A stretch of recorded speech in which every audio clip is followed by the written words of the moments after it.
ঈদ মানেই আনন্দ, ঈদ মানেই খুশি, ঈদ মানেই সালামি, মজার মজার খাবার। আর বিবাহিত আপুদের ঈদ হচ্ছে জামাইয়ের থেকে সালামি আদায় করা। হ্যালো এভরিওয়ান, সবাই কেমন আছো? আশা করছি ভালো আছো। আলহামদুলিল্লাহ, আমরাও ভালো আছি। তোমাদের সবাইকে অনেক অনেক অনেক অনেক ঈদের শুভেচ্ছা। আমার আজকে এটা ফার্স্ট ঈদের ব্লগ ছিল। আমি অনেক ব্যস্ততার কারণে গতকালকে আপলোড দিতে পারিনি। আজকের ব্লগে তোমাদের সঙ্গে আমি সব কিছু শেয়ার করছি। ঈদের সকাল থেকে শুরু করে কি কি করলাম না করলাম সব কিছু আজকের ব্লগেই থাকবে, একটু দেখে নিও। আর আমি শর্টকাট সকালের রান্নাবান্না করে নিচ্ছি। আর এই পিঠাগুলো আমি রাতেই বানিয়ে রেখে দিয়েছি। এগুলো ছিল চিকেন প্যাটিসের মতো করে একটা পিঠা বানিয়ে নিয়েছি, খুবই মজা হয়েছিল এই পিঠাটার সঙ্গে হালিম। তারপরে আমি ড্রাগন নুডলসটাকে প্রথম সিদ্ধ করে নিয়েছি, তোমরা তো দেখলেই। তো ওইদিকে রান্নার ফাঁকে এসে হচ্ছে আমি আমার জামাইকে আগে রেডি করাচ্ছি, কারণ সকালের জামাত পাবে না যদি লেট হয়ে যায়। সে আমাকে বিদায় টিদায় দিয়ে তারপর আমি তাকে একটু মিষ্টি মুখ করাই দিলাম।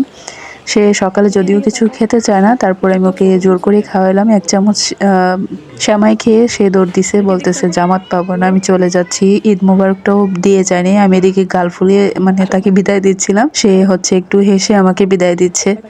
যাই হোক, বলতেছে এসে তোমার সঙ্গে কোলাকুলিটা করে নিব। আর এদিকে আমার ছানাপোনারা ঘুমাচ্ছে, এর মধ্যে আমার মেয়েও উঠে গেছে। রান্নাবান্না শেষ করে নিয়েছি প্রায়, শুধু দুপুরের রান্নাটা শেষ করব। আর এখন আমার মেয়েকে রেডি করব। দেখেন কত সুন্দর একটা ড্রেস নামিয়ে দিছি। এই ড্রেসটা হচ্ছে আমার আম্মু তাকে গিফট করছে। সে আজকে এতগুলো ড্রেস তার নেওয়া হয়েছে, আপনাদের সঙ্গে কিন্তু শেয়ার করা হয়নি, কারণ একটাই, আমার মেয়ের ঈদ নষ্ট হয়ে যাবে। মানে আমরা ছোটবেলায় এটা মানতাম, সবাইকে দেখায় ফেললে কিন্তু কাপড় পুরান হয়ে যায়, এটা আমরা মানি। আমার মেয়ের আসলে এই কালারটা খুব পছন্দ, আর বাচ্চাদের চকমকে কালারই বেশি পছন্দ আর মানায়ও। তো মাশাল্লাহ, আমার মেয়েকে একদম পরীর মতো লাগছিল। তার পছন্দের ড্রেস পরে আজকে ঈদ করবে, তার সঙ্গে আমি সব কিছু অর্নামেন্টস ম্যাচ করে কিনে নিছি।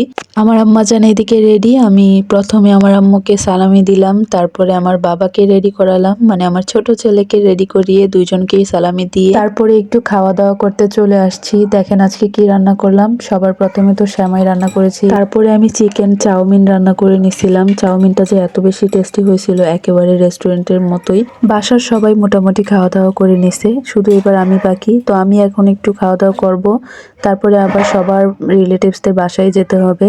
এখানে আমার দুই আম্মা জানকে অনেক সুন্দর লাগছিল, মাশাল্লাহ বলতে ভুলবেন না। তো পাশের জন হচ্ছে আমার দেবরের মেয়ে। এইবার আমার জামাইয়ের থেকে সালামি আদায় করার পালা। আপনাদের ভাইয়া শুধু মিটমিটিয়ে হাসছিল, মানে হচ্ছে তার পা ধরে সালাম করব সেইটার জন্য অপেক্ষা করছে। তো অনেকক্ষণ ধরেই সালামি নিয়ে ঘুরছিল, লাস্ট আমাকে সালামি দিয়ে দেয়। যাই হোক, এখন আমার সালামি নেওয়া হয়ে গেছে। তো আমরা রেডি টেডি হয়ে এখন সবার বাসায় বাসায় যাব, খাবার দাবার খাবো, তারপরে সালামি নিব, দেন বাসায় চলে আসবো। আমার শ্বশুরবাড়ির ফ্যামিলিটা অনেক বড়, সবাই একসঙ্গেই থাকে, তবে আলাদা আলাদা হাঁড়িতে রান্না হয়, মানে যার যার ফ্ল্যাট নিয়ে সবাই আলাদা থাকে। তো একই এরিয়াতে আমরাও থাকি। তো আজকে আমি আমার পুরান বাসায় চলে আসছি, একে একে সবার বাসায় যাব, অনেক সময় লাগবে।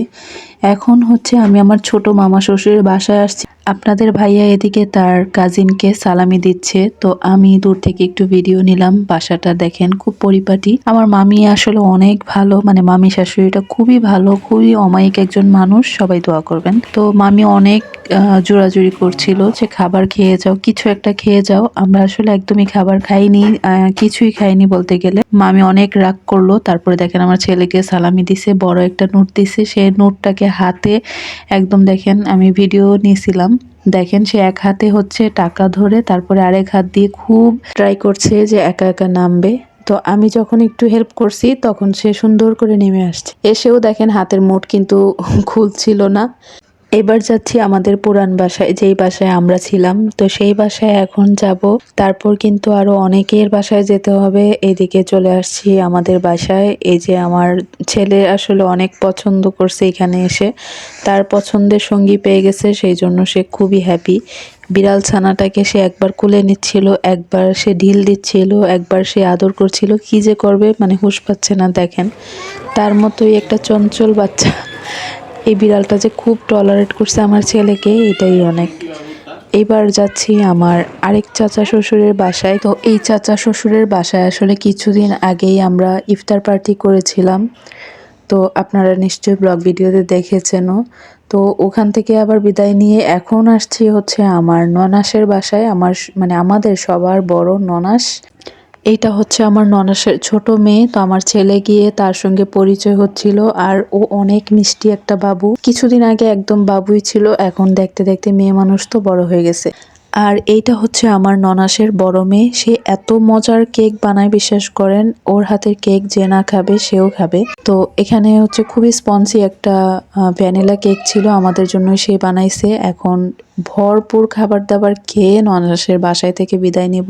তো ওর কেকটা আসলেই অনেক মজা ছিল। আপনারা কেউ অর্ডার দিতে চাইলে নক করবেন। আর ও খুবই ভালো কেক বানায়, তো প্রাইসটাও খুব কম রাখে। ও প্রফেশনালি কেক বানাইতে পারে, অনেক মজা করে, দোকান থেকে অনেক বেশি মজা হয় আর অনেক কোয়ালিটিফুল। তো এখানে ওকেও একটু ভিডিও করে নিচ্ছিলাম, ফেসটা দেখালাম না। যাই হোক, আমার ননাসের বড় মেয়েটা মাশাল্লাহ সর্বগুণে গুণান্বিত, সে সব কাজ করতে পারে। মাশাল্লাহ খুবই সুইট একটা মেয়ে। সে আমাদেরকে অনেক কিছু রান্না করে খাওয়ালো। যাই হোক, ভরপুর খাবার দাবার খেয়ে দিয়ে পেট ফিল আপ করে বাসায় আসছি। বাসায় না, সরি, এটা হচ্ছে আমার ফুপু শাশুড়ির বাসায়। বলতে আমরা যে ফ্ল্যাটে থাকি, আমরা যে বিল্ডিং এ থাকি, ওখানে আমার ফুপু শাশুড়িও থাকেন। তো ওনার বাসায় এসেও সালামি টালামি নিলাম, নিয়ে ফুপু শাশুড়ি থেকে বিদায় নিয়ে বাসায় চলে আসছি। সবাই ভালো থাকবেন। আজকের ঈদ ব্লগটা কেমন হলো অবশ্যই জানাবেন। আবারও সবাইকে ঈদের শুভেচ্ছা জানিয়ে ব্লগটা শেষ করছি। আল্লাহ হাফিজ।